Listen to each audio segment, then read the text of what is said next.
Okay, so let's dive in on brain fog. So what is brain fog? If we're trying to define it, people with brain fog generally describe their symptoms in these ways: difficulty concentrating or focusing, confusion, fatigue, forgetfulness, difficulty gathering thoughts or finding words, feeling taxed from simple daily tasks, slow thought process, trouble paying attention, loss of mental acuity and or creativity, the most common symptoms that we see. Now, in the research literature, what do we think is driving this? Many researchers believe that brain fog is being driven by inflammation, inflammatory molecules. And so what the bigger question is, okay, if brain fog is a form of inflammation, what is driving the inflammation? Ultimately, that's where the magic happens. If we understand that our brain is not functioning because it's inflamed, then we can backtrack or reverse engineer what's driving the inflammation. So let's talk about a few things that are low-hanging, what I would call low-hanging fruit, things that are pretty recognized as causes or drivers or triggers of that neurological inflammation. So number one is a lack of sleep. Now, I talk very frequently about what we call the 6 non-negotiable fundamentals of good health, and those are your diet, your sleep, your exercise, sunshine, clean air, and clean water. Those 6 things you can't argue with. No one can. They are valid. Those concepts and principles are tried and true. They've been around for thousands of years. And if we as humans try to negate those things and do them unintelligently, we're going to end up with inflammation. So lack of sleep being the first one on that list. We know that cognitive decline occurs with lack of sleep. In many cases, there have been studies showing that lack of sleep leads to neurological inflammation. So we also know that autoimmune conditions can be a major contributing factor. Now, autoimmune conditions are a consequence of chronic inflammation. So just like anything else, there are triggers for autoimmunity. Those primary triggers that we've discussed quite frequently are food, chemical exposures. We also know triggers for autoimmune disease can be microbial, things like yeast overgrowth or bacterial imbalances or gut dysbiosis. And we know that nutritional deficiencies or deficits can also be a driving cause or contributing factor in autoimmune conditions. So if you have autoimmune disease, you also suffer with brain fog, start by looking for these 4 categorical problems as triggers, and you'll do yourself a big favor and save yourself a lot of time and money on doctor's trips, hospital visits, etc. Now, we know that other conditions like diabetes and low blood sugar problems can also contribute to brain fog. When your blood sugar is fluctuating up and down and your body doesn't have the ability to make energy efficiently, that translates into less energy for your brain, and it can definitely drive brain fog. Now, anxiety and depression are also things that we would say are causes, but I would really more specifically look at these as co-conditions.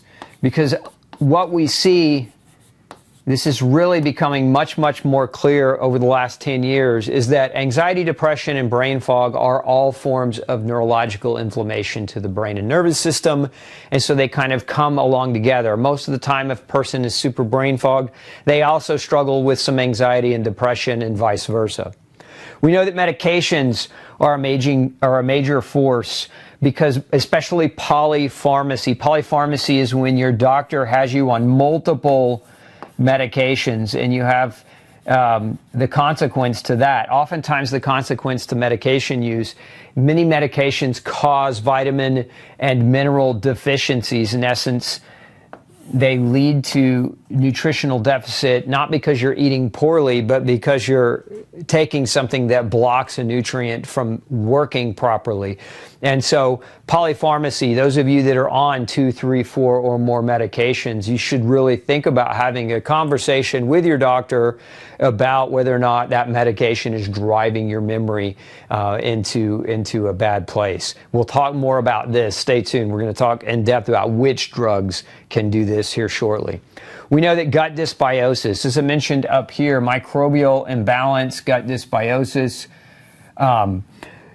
There's so much research coming out now on the modern person's microbiome being very much lacking in diversity, meaning there's not enough species there. We're so exposed to pesticides, herbicides, we're exposed to things like chlorine and fluoride, we're given antibiotics, we're given a number of medications that disrupt or can affect the microbiome itself. And so what we get is we get this reduction of diversity, and then that leads to major problems in our ability to generate vitamins, minerals, to make energy, to make neurotransmitters. Remember that in your gut, we could do an entire hour, 2 hours even on just this topic alone, but in your gut you make neurochemicals. The two main chemicals you make, dopamine and serotonin. And both of these neurotransmitters or neurochemicals affect your ability to think, to speak. It affects your brain's ability to focus, right? So dopamine, about 60% of your dopamine is made in your gut, and about 90% of your serotonin is made in your gut by the good bacteria, so by your microbiome. So if you've been hammered with antibiotics, or you've been taking medications, or you've been exposed to pesticides that deteriorate your microbiome, know that by default you're deteriorating your gut's ability to generate neurochemicals that allow you to think clearly. Now also realize that your gut microbiome is responsible for the production of B vitamins. And we'll talk about this in more depth here shortly, but B vitamins are very important for memory and learning and cognitive function. So again, when you're depleting your B vitamins, or your ability to make B vitamins through poor diversity of your microbiome, you're really going to affect your cognitive function. And okay, so moving, I want to skip over here. So from gut dysbiosis, I want to go to mold. And the reason why I want to go to mold is because one of the things that we know mold produces, mold makes something called a mycotoxin. Now, if you've ever heard of the antibiotic penicillin, penicillin is a mycotoxin. It's made from mold. The mold Penicillium makes penicillin, which again is a mycotoxin. And what does that mycotoxin do? It destroys bacteria, right? It's an antibiotic and it's designed to fight bacterial infection, but it doesn't just specifically kill bad bacteria, so to speak. It wipes out or deteriorates your floral populations in your GI tract. So if you're in mold, if you're living in a moldy environment, or you're being exposed to mycotoxins on a consistent basis, it is going to lead to a reduction in your microbiome, which leads to an increased risk of developing candida or yeast overgrowths. And candida, we think about brain fog. What does candida do? If you eat a lot of carbs and you have a lot of candida or an overgrowth, what this candida does is it converts your carbs into alcohol. It ferments them, and your gut becomes a wine factory of sorts, and then now you're being exposed to alcohol. Well, any of you have ever taken a drink of alcohol know that it doesn't do wonders for your ability to think clearly. Alcohol is a suppressant, and it suppresses the way we think. So yeast overgrowth caused by whether it's an antibiotic like a mycotoxin or another antibiotic can lead to basically gut alcohol production. There's a name for this. It's called auto-brewery syndrome, where people start making their own alcohol. Their gut becomes a wine factory. And this is especially true people that are eating heavy carbohydrate diets. This is why so many people who go keto or carnivore feel so much better, because what they're actually doing, and they didn't even realize it, is they're treating a yeast overgrowth by suppressing the food to the yeast populations. And now they're thinking more clearly because they're not producing alcohol on a daily basis in their GI tract. So mold can be a major contributor to brain fog for that reason, but mold also directly can cause brain damage. And this has been shown. There was a federal court case a number of years ago where they showed through MRI evidence. There's a type of MRI called a neuroquant. It's a three-dimensional image of the brain where they showed definitively that mycotoxins from mold caused brain atrophy and severity of memory, cognitive function, decline, etc. So mold is a major contributing factor. Now, our government in the U.S. suspects that 50% of homes in the country, not homes, but of buildings, of all the buildings, half are water damaged, which increases the risk of mold growth in those buildings. So this, in my opinion, is and can be a major, major factor. If you've done diet change and you're eating well and you're sleeping well and you're trying to exercise and you're doing all of your part and you're still struggling with brain fog, this is one you definitely want to have a look at in a lot more detail. Get with a mold literate doctor who understands proper testing to help you isolate and identify whether that's part of your problem. Now, coming back up here, we talked about poor nutrition and polypharmacy a moment ago, but nutritional deficiencies can be caused as a result of bad diets, right? So bad diets, this is ultra-processed food, empty calorie diets. You know, most of the thing, when you go into the grocery store and you walk down the food aisle and you pick up a product and you're looking at the label, you know, 90% of the foods in the grocery store are garbage. They're full of processed chemicals, dyes, preservatives, additives, and these things don't do anything for your nutrition. The other thing is many of these foods are so processed that the nutrients that used to be in them have been destroyed as a result of the processing. So now what you're actually eating is you're eating calories without nutrients, and that puts your body's nutritional storage bank account into deficit. And so you end up developing major nutritional deficit that leads to cognitive decline, among other health problems. We also know that stress plays a major role with this. So what is stress? We define stress, you know, in different ways. Most people think about stress and their thoughts on stress are, you know, I have emotional stress, whether it's, you know, stress at work, stress in a relationship. But stress comes in three varieties, and you want to know what those are so that you can identify them. So three types of stress. We have chemical stress, we have physical stress, and then we have emotional stress.